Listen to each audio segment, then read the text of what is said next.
그런데 제가 그때 들은 얘기로는 울산의 조선업 분야의 노동자를 구하기 어려워서 뭐 조선이 세계적 호랑이고 우리나라가 뭐 세계 1위의 뭐 엄청난 나라라고 하는데 조선 노동자를 못 구해가지고 심지어 정부도 아니고 지방광역정부에게 비자 발급권을 줘가지고 네네. 그래서 외국 노동자를 데려오게 해놨다. 그래서 결국은 울산 시장께서 그때 나오셨던데 그때 했는데 4,300명인가 뭐 4,000 몇백 명을 이제 들어왔다고 했고 예, 전체 인원이고요. 이제 들어온 게는 한 제가 알기로는 7,800명 정도 들어온 게 정확한 수준인지 기억이 안 나네요. 어쨌든 그때 들은 얘기야. 4,400명이라고 그러고 임금은 220만 원을 주고 있다고. 그래서 제가 그 얘기를 듣고 사실은 세부 내용을 몰랐는데 그게 외국인 노동자 220만 원 주고 채용을 해가지고 일을 하면 국내 노동자 일자리는 어떻게 되며? 네네. 우리 입장에서 보면 그 최저임금을 주고 있는 것 같은데. 네네. 그게 앞으로 조선산업 발전에 도움이 되냐? 그 사람들이 계속 숙련공으로 성장해서 중간 기술자로 그 성장을 해야 그 생태계가 유지될 거 아니에요? 네네. 근데 이 사람들 해가지고 뭐 한 1년 일하다 가버리고 또 220만 원 주고 쓰다 가버리고 이게 문제가 있는 것 같다라는 생각이 내가 곁들였는데 나중에 보니까 요 비자로 들어온 게 4,000명이 아니고 허용 인원이 400 몇십 명이었고 그러니까 팁을 그것만 준 거예요. 근데 그 중에 88명인가가 네, 됐다고 그러더라고요. 그런데 제가 드리고 싶은 말씀은 이 과연 바람직하냐 이게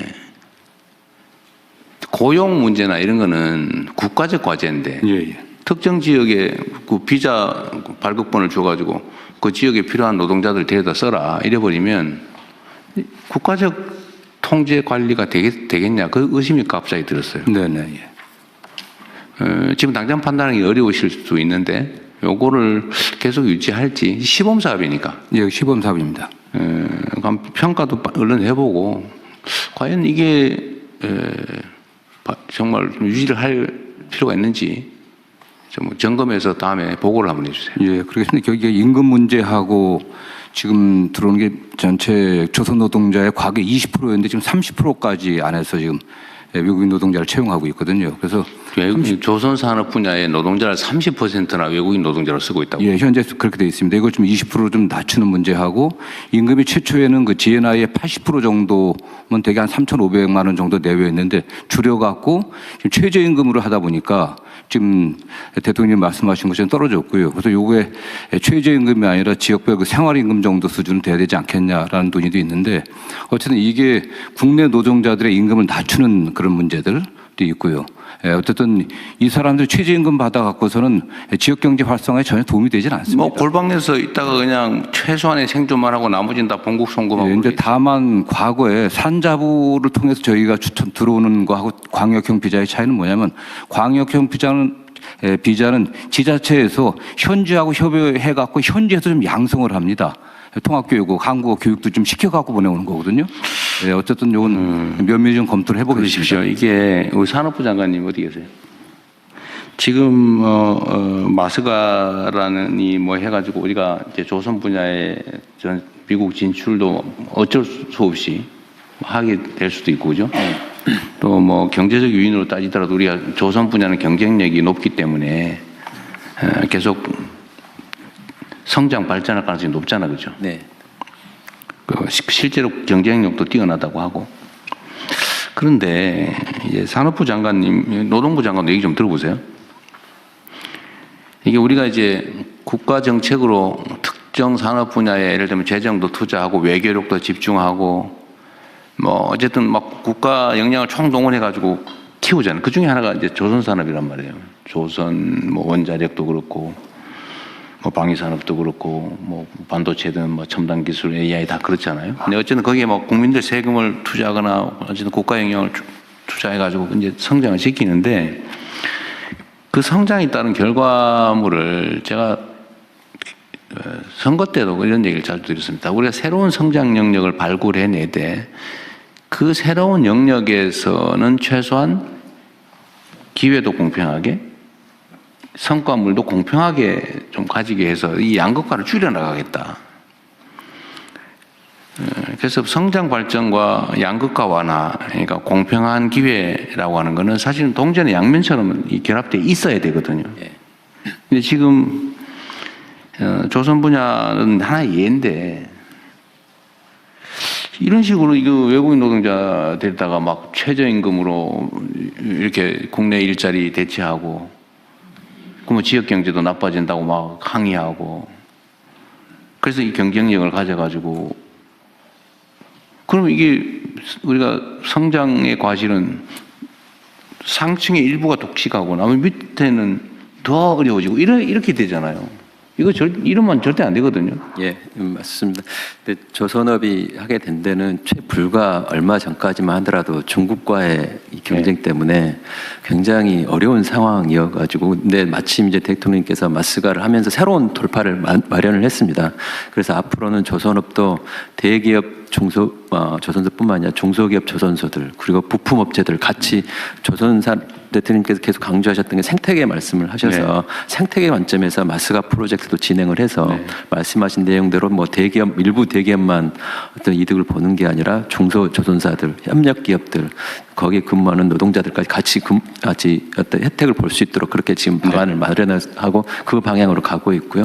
지금 제 머릿속에서는 그 조선업의 그 외국인 노동자 30%까지는 안 되는 걸로 저는 생각해요. 내가 보기도 약간 그거는 의문이 들긴 해. 그렇게만 많으면 이게 한번 확인해 보기로 하고. 아니 30%까지 허용되게 돼 있습니다. 허용돼 있다. 네네. 그러니까 여기도 400 몇십 명 허용했는데 88명만 실제 채용했다고 하더라고요. 하여튼 그건 그렇고 노동부도 그런 문제에 대해서 목소리를 높여야 된다 그 말이에요.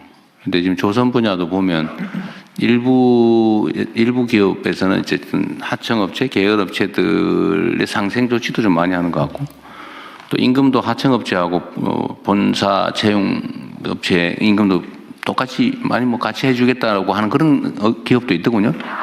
예, 그래서 대통령님 1월 23일인가요? 울산 다녀가시고 난 뒤에 후속 조치로 저희들이 어제 울산에서 조선업 르네상스 함께 만드는 좋은 일자리라는 주제로 타운홀 미팅을 했습니다. 거기서 나왔던 이야기가 한때 사양산업으로 불렸던 조선산업이 이제 K조선이라고 세계를 이제 호령하고 있는데 새 정부 들어서 가지고 선박 수주가 지금 앞으로 10년간 특히 아까 중국과의 경쟁에서는 이미 벌크선이나 컨테이너선은 중국에서 가져가고 저희들은 LNG라든지 방산 이쪽으로 완전히 특화돼 가지고 앞으로 10년간은 뭐 호황이 올 것이라고 하는데 제가 드렸던 말씀은 도크에 배가 쌓인다고 또 수주가 10년간 됐다고 해서 그게 르네상스냐. 결국 정부가 앞장서서 이 새로운 시장을 개척했다면 그 효과는 지역으로 또 좋은 일자리로 환류되어야만 그것이야말로 진짜 호황이라고 이야기할 수 있을 것인데 지금 벌어지는 일들은 수주는 많이 되었는데 결국 AI와 외국인 노동자에만 의존해가지고는 조선산업의 미래가 없다. 이런 것으로 어제 많은 토론을 했습니다. 그래서 결과적으로 거기서 제일 많이 나왔던 이야기가 결국 청년들이 선호하는 매력적인 일자리로 조선업을 발전시켜야 되는데 그러려면은 원하청 간의 격차를 없애야 되고 또 외국인 노동자 같은 경우도 꼭 필요한 분야가 있습니다. 근데 지금 대통령께서 지적하셨던 내용은 원청까지 지금 외국인 노동자를 고용한다. 이거는 진짜 안 된다라는 이야기라서 앞으로 법무부하고도 잘 협의해가지고 E7, E9 이렇게 구분되어 있는데 E9은 노동부가 주관하고 있고 E7은 법무부가 주관하고 있는데 외국인 노동력에 대해서는 좀 통합적으로 관리할 수 있는 방안 고민하겠습니다. 어쨌든 다른 부처들도 다 마찬가지인데 우리 사회의 가장 심각한 문제는 양극화잖아요. 이 우리가 가진 자원이라고 하는 게 한정적인데 이거를 한쪽에서는 감당하지 못할 만큼 많이 가져가 썩고 있고 한쪽에는 없어서 기회를 아예 누리지도 못하고 방치되고 이러면 그 사회가 가진 자원 기회가 효율적으로 제대로 다 못 쓰여지니까 당연히 저성장할 수밖에 없잖아요. 그럼 이 공평하게 기회를 나눠 갖는 게 우리가 뭐 사회주의 하자는 건 아니지만 상식적으로 제도적으로 가능한 범위 내에서는 그렇게 만들어야 되잖아요. 그래서 기업이 발전하고 산업이 발전하면 거기에 종사하는 사람들도 동시에 또 중소기업도 동시에 혜택도 누리고 기회를 누려야 이게 활발하게 생태계가 만들어지잖아요. 그리고 지금은 전 세계적인 경향인데 이 수평적인 생태계가 아닌 수직적인 조직 구조로는 경쟁이 안 됩니다. 잠깐은 효율적일지 몰라도 길게 보면 창의성 부족으로 자발성과 창의성이 부족해서 경쟁에서 이길 수가 없어요. 지금 증명되고 있잖아요. 그래서 조선 분야뿐만 아니라 뭐 다른 분야도 다 마찬가지죠. 근데 특히 조선 분야가 이게 사이클이 호황 불황이 워낙 크다 보니까 이 고용 안정성 문제도 관련이 있어요.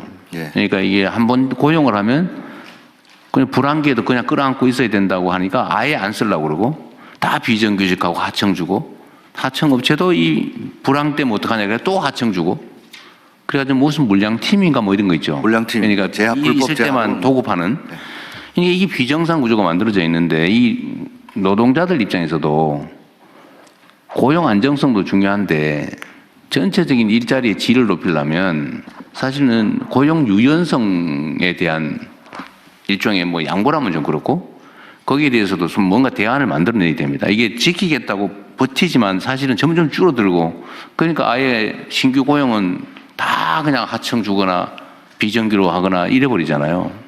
그러니까 이것도 언젠가는 사회적 대화를 통해서 대타협을 하든지 해야 되는데 지금 당장은 어렵긴 하지만 그래도 방향은 그렇게 잡고 가야 된다. 네, 그래서 네. 저희들이 어제 결론 아닌 결론으로는 조선업 르네상스를 정말로 실현하기 위해서는 노, 사정, 또 지역 상공인 포함해가지고 사회적 대화를 통해서 정말로 어떻게 우리 조선 산업을 일으켜낼 것인가. 대통령 말씀처럼 기업의, 산업부 장관 말씀처럼 기업의 어려움은 지금은 호황이라고 하지만은 또 언제 이 수주 산업이기 때문에 또 급락할지 모른다는 두려움이 있는데 그래서 제가 그렇게 말씀드렸습니다. 우리 부산, 울산, 동구 등 거제든 우리 중공업, 우리 조선사라고 말할 수 있도록 평상시에 호황일 때 우리가 지역 경제에 기여했고 좋은 일자리를 만들었다고 하면 불황이 오더라도 아마 노동자들도 상인들도 우리 조선소 살리자고 나설 것이다. 자기 회사 망하게 하는 노조는 없기 때문에 그런 차원에서 거버넌스 형성이 중요하고 문제의 제일 중요한 건 신뢰 구축이 중요한 것 같습니다. 그래서 이번에 물 들어올 때 노저라고 좋은 기회가 왔을 때 서로의 입장을 이해하면서 조선 산업을 우리 대한민국의 새로운 신성장 동력으로 만들기 위해서 노사가 한 발씩 양보하고 또 정부도 적극 지원할 것을 또 어제 말씀드렸습니다. 네. 어쨌든 얘기가 많이 옆으로 새긴 했는데 하여튼 우리 사회의 중요한 해결해야 될 과제 중에 하나가 지키자고 하는 게 결국은 더 많이 잃는 결과가 오는 경우가 많아요. 대통령님, 조금 전에 사이클 관련 고용 안전성 말씀해 주셨는데요. 차체에 대통령께서 말씀하신 고용 유연성 이슈가 몇 번 말씀을 해 주셨는데 지금의 말씀하신 것처럼 기업 입장에서는 고용 관련된 이 경직성 이슈가 워낙 크다 보니까 맞습니다. 고용을 하고 싶어도 못하는 경우가 많아서 말이 대통령께서 하도를 꺼내셨으니까 저희 산업부하고 고용부가 안정성뿐만이 아니라 유연성에 관련해서 같이 가져야 기업들 입장에서 균형을 잡을 수 있을 것 같습니다. 한쪽만 가기보다는 그렇게 한번 같이 들어보도록 하겠습니다. 그러니까 나도 얘기한 김에 한 번 더 하면 이게 사회적 대화위원회가 해야 될 제일 중요한 일인데 입장이 딱 그렇더라고요 보니까. 노동자들 입장에서는 정규직 자리를 가진 사람 입장에서는 해고되면 죽음이다. 나가면 너무 춥다. 얼어 죽는다. 이 소위 사회 안전망이 너무 취약하고 다시 재취업 가능성도 없고 정규직과 비정규직 격차가 너무 크다 보니까 절벽 위에 서 있는 그런 느낌인 거죠. 악착같이 지키는데 물론 그 사람들은 지키겠죠. 근데 문제는 기업 입장에서는 저 한 번 정규직으로 뽑아놓으면 절대로 저거를 뭐 불황에서도 대응해서 내보내거나 안 되니까 다시는 안 뽑는다는 거예요. 정규직을. 기업 입장에서도 이해되는 바가 있잖아요. 그 노동자 입장에서 이해되는 바가 있잖아요. 그럼 이게 또 악순환이 계속되고 있는데 이거 어떡할 거냐. 결국 안전망이 가는 문제죠.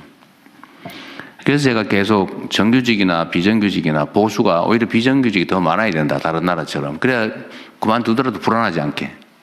그리고 뭐 실업을 하거나 이럴 경우 사회 안전망이 튼튼하다. 내가 해고되거나 아니면 직장을 고용 유연성 때문에 불안기에 그만두더라도 내가 살 길은 있다라고 믿어지는 거는 결국 안전망 확충이잖아요. 그 안전망 확충에 돈이 들잖아요. 그럼 결국 기업들이 부담해야 된단 말이에요. 그러니까 이거를 크게 보고 유연성도 양보하고 기업 입장에서 부담도 좀 늘리고 유연성을 확보하면 기업의 효율이 높아질 테니까 그럼 수입이 더 생기면 그중에 일부를 내놔야죠. 이게 크게 보고 이 대화를 해서 타협을 해야 되는데 문제는 신뢰가 없어. 아까 얘기한 대로 못 믿는 거죠. 혹시 뒤통수 치지 않을까, 배반한다 하지 않을까, 이용만 해먹지 않을까. 우리 사회 대화가 부족해서 그러죠. 적대감이 너무 강해서 그냥 서로 의심하고. 그러니까 이거를 언젠가는 해결을 해야 되고 최대한 빨리 해야 되는데 그 부분도 산업부하고 사실 바로 당사자이기도 하죠. 관할 관청. 저하고 그 고용노동부 장관은 굉장히 특별한 신뢰관계가 있습니다. 그 두 분이라도 일단 해야지. 잘하고 있습니다. 네. 대통령, 저도 한 말씀. 비자관련 딱 한 가지 좀 부충하겠습니다. 말씀하십시오. 예. 그 전체 조속 노동자의 30%가 아니고요. 그 과거에 우리 한국 노동자들 좀 기피했던 용접, 도장, 전기원 이 세 가지 분야입니다. 네. 거기에서만 지금 시범을 하고 그렇다고. 네, 네. 뭐 그렇게 할 수 있죠. 대통령님 저도 네. 한 말씀. 말씀하십시오. 그 중소기업이 제일 복잡한 지역이지. 네, 그 사실은 이제 노동조합법에 가입해 있는 노동자들과 이 대기업과의 노사관계가 정리가 되면서 벌어진 문제가 굉장히 많은 조건들이 대기업에 다니는 사람들에게는 좋아졌지만 상대적으로 그걸로 인해 나온 이익의 부분들이 이 중소기업과 다른 부분에 가는 부분이 줄어든 거라고 저는 생각을 합니다. 네. 그래서 이 부분이 지금까지의 노사정 관련된 부분에서도 되게 많은 부분 대기업 노조와 이 그 대기업들 간의 이 타결 그리고 그 사이에 중소기업들 관련자들이나 소상공인 관련된 부분들은 참여자의 숫자도 굉장히 적고 이러다 보니까 전체적으로 최저임금을 결정하거나 여러 가지 단계에서 대기업과 대기업 노조 간의 결정들이 오히려 영향은 중소기업과 소상공인들에게 다 미치는데 여기에 대한 입장을 낼 수 있는 그 자리도 내용도 이 숫자도 없다라는 부분들이 저는 지금의 문제를 그렇죠. 되게 많이 가져왔다 생각합니다. 그래서 그런 부분에서 이제 어떻게 이 유연화 관련된 얘기가 나올 때 이들의 참여도 좀 더 확대시킬 네. 거냐라고 하는 부분도 저는 좀 같이 열어서 생각해야 된다고 봅니다. 한때는 물론 흘러간 과거의 뭐 유행가 같은 거긴 하지만 만국의 노동자여 단결하라 뭐 이런 얘기도 있었는데 뭐 그거는 사실 이상에 관한 거고 문제는 대기업의 정규직 노조 예를 들면 여기는 이제 자기 입장이 중요하니까 근데 사실은 제3의 하청업체 비정규직 아니면 실업자 여기에 대한 배려를 할 수가 없는 상황인 거죠. 이제 사실 노조의 조직 형태도 여기에 영향을 미치는 것 같아요. 예를 들면 기업별 노조, 그렇습니다. 정규직 노조, 비정규직 노조, 사내 하청 따로 이런 것도 뭐 영향을 미치는. 그래서 결국은 산업별 노조 로 가야 하고 하는데, 네. 임금 교섭도 산업 단위로 뭐 이렇게 광범위하게 해줘야 사실 그 사회가 좀 뭐라 그럴까 정상화될 텐데 너무 하다 보면 너무 밤새야 될 것 같습니다. 이제 그만해야 되겠 오늘은. 어쨌든 신뢰를 회복해서 아까 산업부 장관님하고도 머리를 맞대고 해서 제일 중요한 거는 제 느낌으로는 신뢰입니다. 기업은 기업대로 과거에 불황을 겪었던 어려움이 있는 거고 노조는 노조대로 공장 밖으로 쫓겨났다 보니까 네. 그걸 또 안 쫓겨내려고 하는 그런 것들이 있는데 새 정부 들어서 최소한 이런 신뢰를 회복하고 또 네. 우리 중기부 장관님 말씀하신 제가 어제 타운홀 미팅할 때 첫 번째로 모셨던 분이 지역 상인들이었습니다. 네. 그래서 그 거버넌스에도 참여시키도록 하겠습니다. 어쨌든 뭐 오늘 여기서 계속 얘기할 수는 없는데 하여튼 제가 그 사회 발전 역량은 결국 그 사회의 민주 역량이 달려 있다. 민주주의 역량이 달려 있다고 하는 얘기가 사실 이런 것 때문이에요. 네, 모든 게 결국은 각각의 개인의 권리, 인권을 존중하고 합리성을 존중하고 공정하고 투명한 이게 다 민주주의 가치잖아요. 근데 이게 제대로 좀 작동하는 그런 나라를 만드는 게 우리한테 제일 중요한 과제인 것 같습니다. 이게 각계의 의제들은 나눠져 있지만 그래서 이거는 끊임없이 또 각 부처에서도 내부적 논의도 좀 하시고 지금 노사 경사노위 그것도 구성이 됐으니까 그 대화도 좀 잘 하시고 그렇게 하십시오. 네, 그렇게 하겠습니다. 그리고 추가로 붙여서 한 말씀을 드리면 제가 그 국무위원들께 막 시도 때도 없이 뭐 이런저런 거 막 던지잖아요. 그러니까 뭐 보시면 뭐 이런 것까지 싶을 수도 있어요.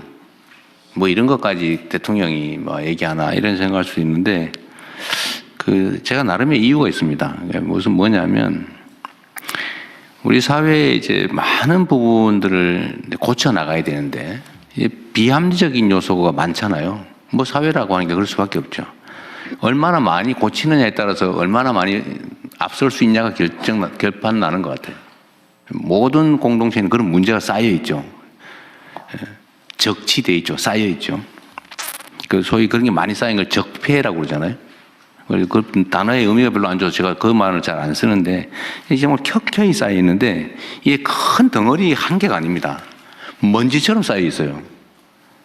작은 게 막 먼지처럼 가득 수없이 많은 게 쌓여 있습니다. 우리는 개혁 조치라고 하면 뭐 큰 거 몇 개를 드러내면 될 것 같이 생각을 하는데 그렇게 큰 거로 뭉쳐 있지 않아요. 그런 거 별로 없어요. 그런 건 우리가 대체적으로 다 해결해 나가죠. 근데 정말 먼지처럼 자잘한 게 수없이 모든 많은 영역에 잔뜩 쌓여 있습니다. 그럼 이걸 한 개씩 언제 집어내냐? 그래도 집어내야죠. 그걸 안 집어내면 안 바뀌어요. 그리고 각 분야에 예를 들면 우리 한 부처에 그 환경부 또는 에너지부에도 수없이 많은 영역이 있잖아요.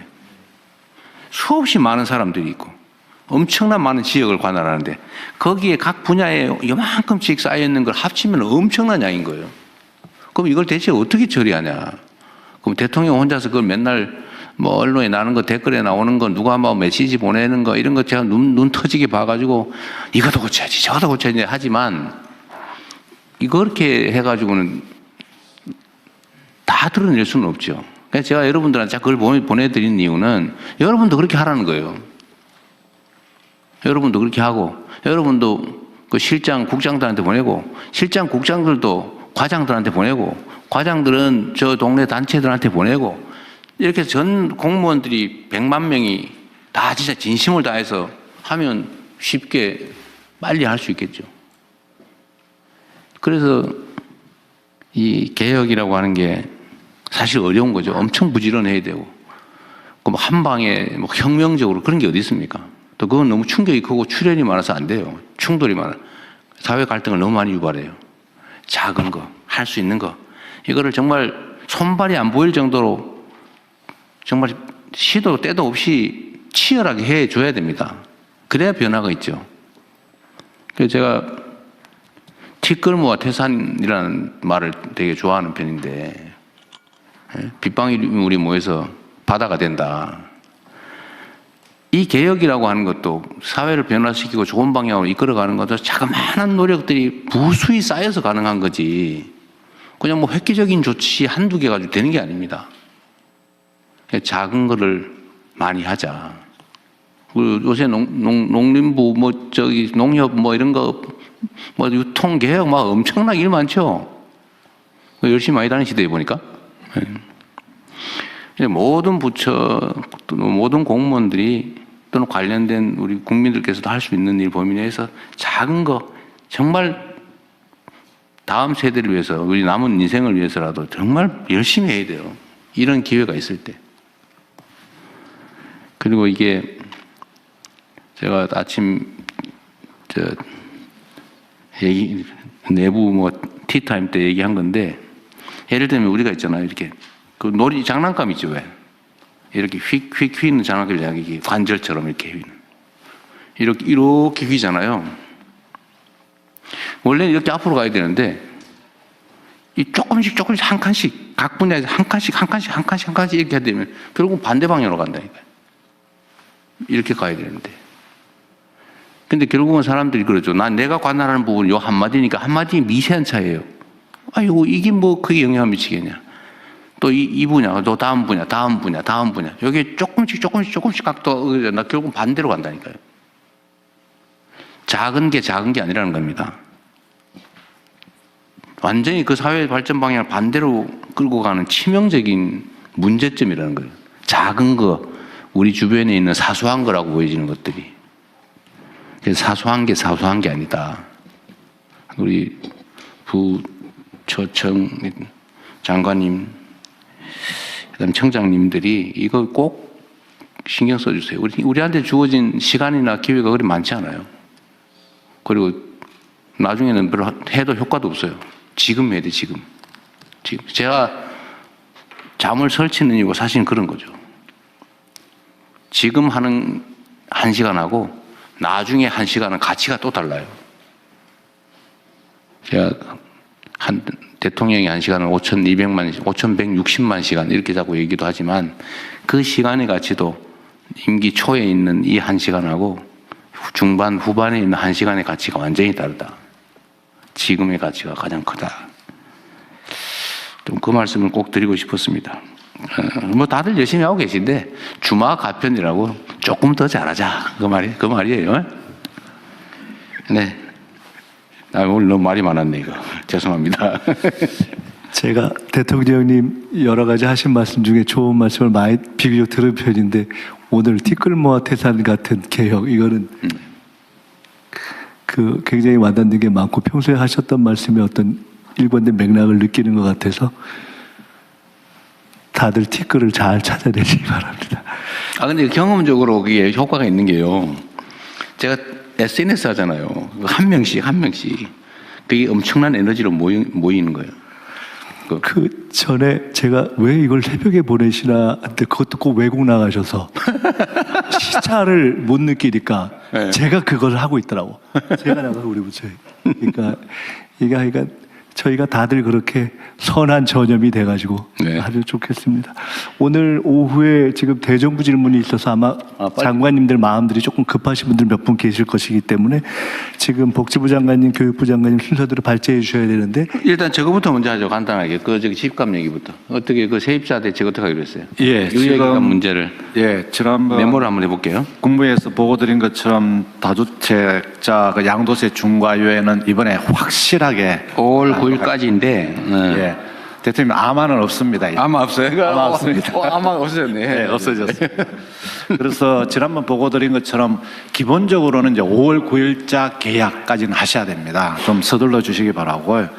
지난번 제가 보고드릴 때는 이제 강남 3구하고 용산은 3개월 기간을 주는 걸로 했는데요. 일반적으로 이제 토지 거래 허가 구역은 그 허가를 받은 날부터 4개월이라는 그런 국민들의 의견이 있었어요. 그래서 이 부분은 합리적으로 지금 4개월로 하는 방안도 검토 중에 있다는 말씀을 드리겠습니다. 4개월. 그러니까 네. 원래 조정구역 먼저 네. 지정된 데는 5월 9일로부터 계약하면 5월 9일 날 계약하면 네. 잔금하고 등기는 4개월 이내에만 하면 된다. 네, 그렇게. 거기가 2번. 그다음 두 번째 그 이외 지역은 종전처럼 6개월로 하도록 하겠습니다. 계약한 후에 6개월 안에 잔금 또는 등기를 하시면 되겠습니다. 그리고 국민들께서 가장 관심이 높으신 게 집을 하나 내가 몇 채 들고 있는데 다 전세를 주고 있다. 내가 당장 못 들어갔는데 어떻게 하느냐. 그래서 이런 국민들의 애로를 감안해서 그다음에 시장의 상황을 감안해서 그 임차인이 임대하는 기간 동안은 실거주 의무를 유예하고 그 임차 기간이 다만 끝나면은 반드시 실거주를 하셔야 됩니다. 그래서 이렇게 해서 국민들의 걱정을 들어드릴까 합니다. 그래서 이것은 모두 정리해서 네. 건물이 이제 주택이 세입자가 있을 경우에 세입자의 계약 기간 동안은 세입자가 안 나가면 방법이 없으니 네. 그 합법적인 세입자의 계약 기간까지는 네. 실거주하지 않고도 그때까지 그 세입자 기간까지만 입주하면 된다. 네, 그 끝나고 나서만 입주하면 된다. 네. 그러니까 소위 그 짧은 기간에 일종의 뭐 갭 투자는 아니고 예. 하여튼 비거주 현실에 해도 된다. 예. 국민들의 근데 어려움. 그것도 무제한도 임대 기간이나 100년이다 이러면 아닙니다. 요즘은 임대기간 그 남은 그 첫 번째 임대기간이고 연장까지 임대 계약을 난 5년 해놨다고 못 할 건데. 보통은 2년이니까. 그럼 그것도 한도를 정해요. 예, 2년으로 하겠습니다. 2년. 5월 9일로부터 2년 이내에만 네. 실제 입주하면 된다. 네, 네. 그럼 허가 조건도 이제 우리가 네. 지침을 내려서 바꿔주면 되는 네, 거죠. 그렇게 지침을 개정. 세 번째, 세입자가 있는 주택은 최대 2년 범위 내에서 5월 9일로부터 그 당해 계약의 만기까지 네. 계약 기간까지 입주하면 되는 조건으로 계약하면 된다. 네, 그렇습니다. 그래서 이번 주에 시행령을 빨리 개정해서 이런 식으로 할 겁니다. 확실하게 하도록 하겠습니다. 확실하게 하도록 하겠습니다. 들어가자. 대통령 함께 들어가도록 하겠습니다. 근데 부총리님 네. 아까 여기 의견 좀 말씀하십시오. 예, 세입자가 있는 경우에 예외적으로 허용하는 경우도 네. 부처 내 의견은 무주택자가 이렇게 살려고 할 경우만 허용하고 그렇게 정리가 그것은 이렇게 됐잖아요. 됩니다. 이제 집을 그러면은 제가 이제 다주택자고 집을 팔게 되면은 이 사는 사람은 무주택자라야 됩니다. 왜냐 그러면은요. 이걸 만약에 아니, 확대하게 되면은 요거는 세 번째 얘기에 네. 대해서만 그죠? 그러니까 임대 기간이 남아 있는 6개월 이내라면 아무 문제가 없고 네. 6개월 이내면 되는 거야. 잔금이었고 네, 잔금 내고 네, 들어가는 맞습니다. 거니까 6개월 이내는 신경 쓸 거 없고 네. 또 4개월 6개월 상관없는데 그 이상으로 임대 기간이 남아 있는 경우. 물건의 경우에는 네. 매수인은 네. 무주택자인 경우에 임대 기간까지 2년 범위 내에서는 허용을 한다. 이렇게 하잔 말이죠. 네, 맞습니다. 그리고 아까 대통령이 말씀하신 5년 그거는 본인이 실제 내가 거기에 거주하겠다고 말하면은 임대차 보호법상 그거는 그냥 계약갱신이 안 됩니다. 그러니까 네. 2년으로 딱 한정해도 됩니다. 그러니까 네. 경제성장 최대 2년 범위 수석입니다. 내에서. 네. 저기 그 발표일로부터 2년으로 지금 돼 있습니다. 그러니까 5월 9일로부터 2년이 아니고 이 정책을 발표한 날부터 2년 이렇게 지금 그렇지. 있는 것이- 그때 새로 세를 주진 않으니까. 네, 그렇습니다.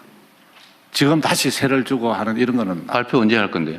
발표 이번 주에 이번 주에 네, 공식. 대통령. 그럼 이번 주로부터 2년 범위 내에서 네네. 세입자 문제는 네. 복잡하네. 그러니까 해당되는 사람만 이해하면 되고 이게 이제 중개업자들이 머리 아프시긴 하겠네요. 정확하게는 아마 이제 재정경제부에서 아마 자세하게 네, 브리핑 정리를 해서 1사안, 2사안, 3사안. 네네. 대전 말씀대로 1, 2, 3, 4. 이 조정교육 조기 지정된 데는 5월 9일부터 4개월. 4개월. 이제 9월 9일까지 잔금 내면 된다. 근데 그 외에 지역은 조정 지역은 11월 9일까지. 11월 9일까지로 하고 그 외에 세입자가 있는 경우는 세입자가 있는 경우에는 발표일로부터 2년을 최대 범위로 해서 네. 무주택자가 네. 사서 그 기간 안에 들어가면 그것도 다 허가해 네, 준다. 그렇게 되겠습니다. 그럼 됐고요. 네. 그다음에 이 얘기 나온 김에 이건 됐고 그러니까 매입 임대 등록된 주택, 다주택도 두 종류가 있잖아요. 그냥 내가 다주택인 경우하고 임대주택 등록을 하고 사업자 등록을 하고 하는 다주택하고 있는데 임대주택 등록을 하고 다주택인 경우에는 어쨌든 8년 임대해야 된다. 뭐 기간 제한도 있고 뭐 연 5% 제한도 있고 그 대신에 이제 취득세 깎아주고 종부세 그다음에 재산세 깎아줬고 양도세도 다주택 중과에서는 제외해줬다. 그죠?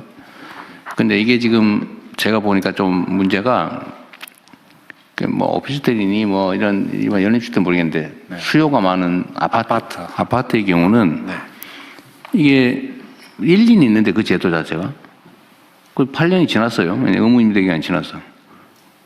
근데 일정 기간이 아니고 그것도 무제한으로 뭐 100년이고 1000년이고 또 중과도 안 하고 그럼 그때 샀던 사람은 300채, 500채 막 가진 사람도 많던데 그거는 양도세 중과 없이 뭐 한 20년 후에 팔아도 되고 뭐 이렇게 되잖아요. 네, 그렇게 현재는 되고. 그건 좀 문제가 있죠. 그것도 일정 임대가 종료되고 나서 일정한 기간 내에 팔아야지만 그 제한 기간을 정해야 될 것 같아요. 정하도록 하겠습니다. 그 적정한 기간을 정하고 그 후에는 일반 주택처럼 똑같이 그렇게 하고. 하도록 하겠습니다. 하여튼 예측 가능한 사회가 돼야 되는데 그다음에 정당한 노력을 한 사람들이 정당하게 보상받는 사회가 돼야 되는데 하여튼 이런 비정상적인 요소는 최대한 발굴을 해내면 좋겠어요. 그래서 제가 아까 그 제도 개선을 할 때 각 부처에서 좀 노력을 해달라고 하는 게 하여튼 곳곳에 조금씩 이런 요소들이 있어요. 비정상적이거나 아니면 부당하게 누구한테만 유리하거나 막 이런 것들을 다 좀 찾아내가지고 부처에서 할 수 있는 건 하고 안 되는 건 국무회의에 가져오시고 필요하면 입법으로라도 바꿔야죠. 그게 진짜 일이죠. 그래서 쉬운 일부터 먼저 하자. 쉽고 간단한 일부터 빨리 하자는 이유가 이런 것만 하자도 엄청나게 많습니다. 각 분야에 이렇게 법률을 안 고치고 그냥 방침만 바꿔도 되는 일이 무수히 많아요. 그거를 뭐 이때까지도 열심히 했을 걸로 생각은 되는데 일단 다 좀 찾아내가지고 좀 모여서 브레인스토밍도 좀 하시고 의견들을 좀 들어서 또 그 이해관계자들 의견도 듣고 또는 뭐 시민단체든 아니면 우리 국민들 의견도 최대한 모아가지고 할 수 있는 작은 것부터 빨리빨리 고쳐 나가도록 하십시오. 이제 자리도 좀 다 잡았잖아요, 그죠? 이런 것도 저도 이렇게 맨날 이거 고민해요. 이거 어떻게 하면 이거 맨날 그 찾아내는 게 일인데 여러분도 각 소관 분야에서는 이렇게 해주시기 바랍니다. 예. 빨리빨리 진행합시다. 말이 너무 많았네. 잠깐만요. 이게 좀 주제가 많은데 어떻게 해야 될까 모르겠어요. 관련 복지부 장관님, 합시다. 교육부 뭐, 장관님 일단 한번 시작해 보시죠. 네. 가급적 압축적으로 해주시기 바랍니다. 조금 진행해 보면서 시간 조정하겠습니다. 네. 어디부터 하는 거예요? 복지부 장 네, 돌봄 사업 국가 책임 강화. 네, 복지부 장관입니다. 지역사회 통합 돌봄을 위한 국가 책임 돌봄 체계 구축에 대해 보고드리겠습니다. 돌봄은 국가의 역할이 필수적인 영역으로 어르신, 장애인, 환자, 영유아, 초등 5대 분야 돌봄에 대한 국가 책임을 강화하는 것이 필요합니다. 보건복지부는 어르신, 장애인에 대한 지역사회 통합 돌봄과 간병 부담 경감 방안을 보고드리겠습니다. 먼저 어르신, 장애인에 대한 지역사회 통합 돌봄입니다. 올해 3월 27일부터 의료 요양 등 지역 돌봄의 통합 지원에 관한 법률이 시행되면서 지역사회 통합 돌봄을 전국에서 시행합니다. 주요 내용입니다. 대상자는 일상생활 유지가 어려운 65세 이상 노인과 장애인을 지원하고 정신질환자로 확대해 나가겠습니다. 시군구 통합돌봄 전담 조직과 읍면동 창구를 중심으로 통합조사 신청부터 조사 계획 수립, 서비스 연계까지 지방정부가 총괄하는 지역중심 전달 체계를 구축합니다. 재택의료, 장기요양, 일상돌봄 등 기존 제도를 통합 연계하고 퇴원 환자 집중 지원, 방문재활, 방문영양 등 신규 서비스와 지역 특화 돌봄 서비스를 더해서 제도의 빈틈을 보완하겠습니다. 서비스 기반이 취약한 농어촌, 도소지역에서는 공공의료기관과 사회서비스원 등 공공자원을 보다 적극적으로 활용하여 사는 지역에 따라 돌봄 수준이 차이나지 않도록 하겠습니다. 다음입니다. 통합돌봄 준비 상황입니다. 중앙정부는 예산, 조직인력, 정보시스템, 거버넌스 등 제도 기반을 마련하였습니다. 통합돌봄 예산을 914억 편성하였고 지방정부 전담 인력의 기준 인건비를 5,346명 배정하였으며 인건비 일부를 국비 지원할 예정입니다. 고령화율과 의료 취약지 여부를 고려해서 지역 서비스 확충 예산을 차등 지원할 계획입니다. 지방정부는 조례제정, 전담 조직 구성, 인력 배치 등 운영 기반을 갖추고 대상자 신청 발굴부터 서비스 연계까지 시범 운영을 통해 3월 본사업을 준비하고 있습니다. 협조 요청 사항입니다. 인프라와 경험이 부족한 농어촌, 도서지역 등은 준비에 어려움을 겪고 있어 돌봄 보장을 위해 전담 인력을 확보하고 역량 격차를 줄이는 지원이 필요합니다. 행정안전부에는 지방정부가 배정된 기준 인건비를 차질 없이 정원에 반영하여 신속하게 선발 배치하도록 독려를 부탁드리고 이행 점검을 함께 해주실 것을 요청을 드립니다. 주거, 농촌 등 생활 인프라가 통합돌봄과 긴밀히 연계되도록 국토교통부에는 매입 임대와 고령자 복지주택을 활용한 중간집 등 주거, 돌봄 연계 모델 확산을 요청드립니다. 농림축산식품부에는 농촌 돌봄 농장, 돌봄 공동체 등 기존 사업과 연계한 농촌형 통합돌봄 확산을 요청드립니다. 향후 계획입니다. 본사업 시행 전까지 지방정부의 조직 인력 배치 현황을 집중 점검하고 준비가 미진한 지역은 교육과 현장 방문 등을 통해서 지원을 강화하겠습니다. 3월에 로드맵을 발표할 예정이고 이후에는 5개년 기본계획을 통해 지역중심 통합돌봄 체계가 현장에 안착되도록 추진하겠습니다. 다음으로 간호간병 서비스 확대 및 간병비 부담 경감 정책 추진 상황입니다. 국민의 간병비 부담을 경감하기 위해 의료, 간병 필요도가 높은 요양병원 입원 환자에 대한 간병비 본인 부담 경감 추진 계획을 수립 중이며 올해 하반기에 발표하고 내년부터 시행하겠습니다. 급성기 병원의 입원 서비스의 질을 높이기 위해 간호간병 통합 서비스를 시행하는 병원을 확대하고 중증 환자에 대한 서비스도 계속 개선해 나가도록 하겠습니다. 이상 보고를 마치겠습니다. 아주 간략하게 잘해준 것 조금 더 압축적으로. 네, 이어서 교육부 간단하게. 교육부도 있어요? 하겠습니다. 네.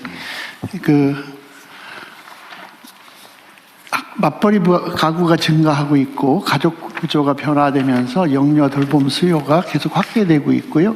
또 이게 근무 형태가 야간 교대, 주말 근무 이런 게 있어서 출퇴근 시간이나 방학 휴일 같은 때 그런 틈새 시간에 돌봄 수요가 또 늘어나고 있습니다. 영아에 대해서. 그래서 학부모가 안심할 수 있는 맞춤형 교육 돌봄 환경을 조성하고 촘촘하게 지원할 필요가 있습니다. 초등학교도 1, 2학년은 학교 돌봄을 집중 지원하고 있는데 고학년에 대한 돌봄, 심야, 또 방학 때 그리고 이제 긴급 돌봄 같은 것들이 여전히 좀 사각지대로 남아 있습니다. 그래서 저희 방안을 마련했습니다. 첫 번째, 영유아 돌봄 확대 그리고 질 제고 추진입니다. 유치원이나 어린이집에 다니고 있는 영유아에 대해서 맞춤형 돌봄을 운영하려고 합니다. 학부모님이 필요한 시간에 안심하고 자녀를 맡길 수 있게 기관 운영 시간을 확대하겠습니다. 아울러 거점형, 연계형 돌봄 운영을 통해서 다니는 기관 외에도 언제 어디서나 부담 없이 돌봄을 이용할 수 있게 하겠습니다. 아동이 기관에 머무는 동안 질 높은 교육 돌봄 서비스를 제공받을 수 있도록 연령과 발달을 고려한 프로그램을 개발해서 보급하고 어린이집 0세반부터 교사 1인당 아동 비율을 낮춰 나가겠습니다. 또 올해부터 아침 돌봄 인건비를 신설해서 돌봄 인력에 대한 현장 부담을 줄여 나가겠습니다. 다음은 가정 양육 영아에 대한 돌봄 서비스 강화입니다. 가정 양육 중에 긴급 일시적인 돌봄 수요에 대응하기 위한 시간제 보육 서비스의 질 제고를 위해서 교사대 아동 비율을 1:3에서 1:2로 축소하겠습니다. 또 시간제 보육 운영 반도 확대해서 실제 이용 수요가 높은 지역부터 우선 고려해서 지역 간 서비스 격차를 완화하겠습니다. 아울러 서비스 이용자의 편의 향상을 위해 이용 예약 관련 기능 개선도 추진할 계획입니다. 두 번째는 온 동네 초등학교 돌봄 교육 추진입니다. 지역사회와 학교가 함께 협력해서 희망하는 학생에게 사각지대 없는 돌봄과 교육을 제공하겠습니다. 이를 위해서 지자체와 학교 간의 협력체제를 구축하고 학교와 지역 돌봄기관 간의 역할을 분담하며 학교와 지역의 돌봄 인프라 확충 등을 지원하겠습니다. 돌봄보다 교육에 대한 수요가 더 큰 초등학교 고학년들에게는 방과 후 교육 참여를 중점 지원하겠습니다. 이를 위해서 올해 3학년을 대상으로 연 50만 원의 방과 후 프로그램 이용권을 도입하겠습니다. 다음에 범부처 협력 과제입니다. 돌봄 확대에 따른 현장의 부담을 완화하고 인력 부족을 해결하기 위해서는 범부처 협력을 통한 돌봄 인력 확충이 필요합니다. 그래서 복지부에 그 노인 일자리 사업과 연계해서 유아 돌봄 인력을 확보해서 돌봄이 안정적으로 운영할 수 있도록 지원하겠습니다.